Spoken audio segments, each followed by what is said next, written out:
гражданам России, это один из условий было, вот когда 3 дня назад аукцион был во Франции, вот эти французские, и Рамазотти, или что за ты шляпа итальянская, было условие, что гражданам России запрещено было участвовать в аукционе. Строго. Вон еще я вам хочу сказать. Петушары вы конченые. Ну, подождите, то ли еще будет.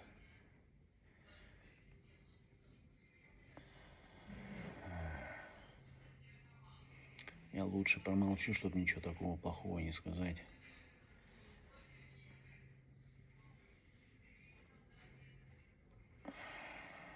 Это точно не нумизматы. Нумизматы объединяют весь мир, а вы конченые, суки.